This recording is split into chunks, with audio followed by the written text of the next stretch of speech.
साहेबगंज राजमहल विधायक अनंत ओझा किया नामांकन पर्चा दाखिल। भाजपा प्रत्याशी अनंत कुमार ओझा ने नामांकन पर्चा दाखिल कर बाहर निकलते ही पत्रकारों से कहा कि जनता के प्यार और आशीर्वाद के सहारे हर वह सपना जो यहाँ के क्षेत्रवासी देखा है,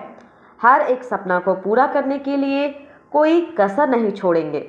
आगे कहा कि साहेबगंज जिले वासी का एक सपना था। साहेबगंज में गंगा पुल निर्माण मैंने कहा था कि अगर गंगा पुल निर्माण नहीं करवा पाया तो मैं अनंत कुमार ओझा आपके पास अपने लिए वोट मांगने नहीं आऊँगा। और साहेबगंज मनिहारी गंगा पुल निर्माण कार्य आज तेजी से चल रहा है, जो साहेबगंज जिले वासी का सपना को मैंने पूरा किया। आज फिर राजमहल वीडियो के लिए कह रहा हूँ, इस नामांकन के बाद राजमहल गंगा पुल निर्माण 2024 से लेकर 2029 के बीच मैं नहीं होता है तो मैं अनंत कुमार ओझा आपके पास वोट मांगने नहीं आऊँगा। जो भय आतंक मचा करके, भयपूर्ण वातावरण बना करके वोट बैंक की राजनीति के लिए यह जो तुष्टीकरण का खेल चल रहा है, जो यहाँ के डेमोग्राफी को बदलने का खेल चल रहा है, दियारा की जमीन जो कटाव से पीड़ित है, अब आने वाले समय में हमारे लिए रोजगार एक प्रमुख मुद्दा बनेगा।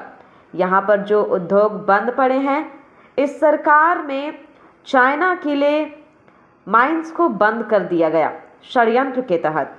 जब भारतीय जनता पार्टी की सरकार आएगी, जो 5 साल रोजगार के लिए नौजवान तड़पता था, तो प्रत्येक साल हर 1 लाख नौजवानों को रोजगार की गारंटी हमारे पार्टी के प्रदेश अध्यक्ष ने किया है।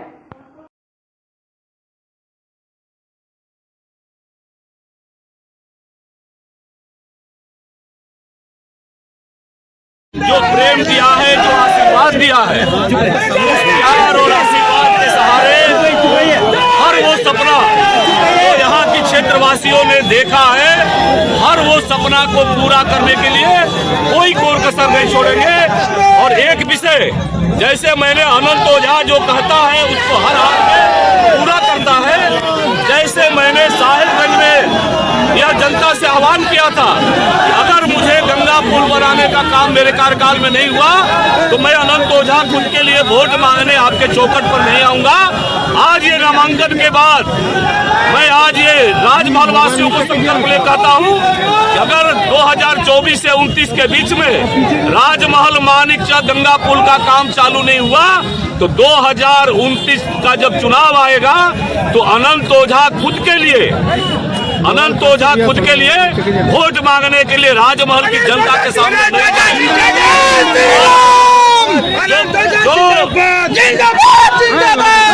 जो भय आतंक बचा करके, जो भयपूर्ण वातावरण बना करके इस राज्य के अंदर वोट बैंक की राजनीति के लिए जो तुष्टीकरण का खेल चल रहा है, जो यहाँ की डेमोग्राफी को बदलने का खेल चल रहा है, जो दियारा के जमीन को कटाव से पीड़ित है, जो खास महल की समस्या है उसका स्थायी समाधान करने की दिशा में रघुवर सरकार ने प्रयास किया था, उसका सरलीकृत करने का काम, ऐसे जो जनहित के मुद्दे हैं और उससे भी आगे बढ़ करके मैं जब कहता था कि यहाँ 24 घंटा 22 घंटा बिजली हम लाएंगे, बिजली आकर के लोगों के चरणों में मैंने देने का काम किया है। विधायक सरकार किसकी बनेगी? हमने कहा था कि यहाँ के बच्चों को पढ़ने के लिए डिग्री कॉलेज लाएंगे, डिग्री कॉलेज ला करके यहाँ के चरणों में समर्पित करने का काम किया है। लेकिन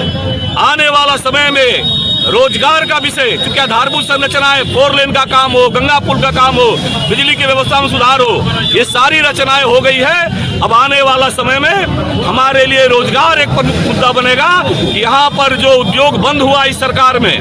चाइना क्ले बंद कर दिया गया षड्यंत्र के तहत, यहाँ की बड़ी बड़ी चाइना क्ले की फैक्ट्रियों को एक योजना पूर्वक षड्यंत्र करके किसी को खुश करने के लिए बंद किया गया है, उसको चालू कराने की दिशा में ये पहल होगा। और भारतीय जनता पार्टी की सरकार जब आएगी तो जिस प्रकार से 5 साल नौजवानों को रोजगार के लिए तरसना पड़ा था, भारतीय जनता पार्टी की सरकार आते ही प्रत्येक साल 1 लाख नौजवानों को रोजगार देने की गारंटी हमारे पार्टी के शीर्ष नेतृत्व ने किया है। प्रत्येक साल हम लोगों ने प्रत्येक वर्ष इसके अतिरिक्त 1 लाख अतिरिक्त नौकरी स्वरोजगार की दिशा में हम लोग पूरा करने का काम करेंगे। नौजवानों के हाथों में रोजगार हो, मुख्यमंत्री कृषि आशीर्वाद योजना जो किसानों के लिए 5,000 25,000 मिला था, उसको हम चालू करेंगे और इस प्रदेश को भय मुक्त भ्रष्टाचार और रोजगार के साथ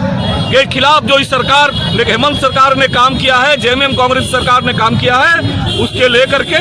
हम यहाँ पर इस राज्य को, इस राजमहल विधानसभा को भी जो भय युक्त करने का षड्यंत्र चल रहा है, उस भय युक्त करने की दिशा में, भय मुक्त करने की दिशा में हमारा पूरा प्रयत्न रहेगा कि राजमहल विधानसभा में हर लोग सुरक्षित रहे, हर नागरिक सुरक्षित रहे, हर लोग अपनी बातों को रखने का अधिकार हो। और ये बातें मैं अभी सार्वजनिक रूप से मंच से मैं कई घटनाएं घटी है जिसका मैं उल्लेख करने वाला हूँ। शेष बहुत बहुत धन्यवाद आप सबका।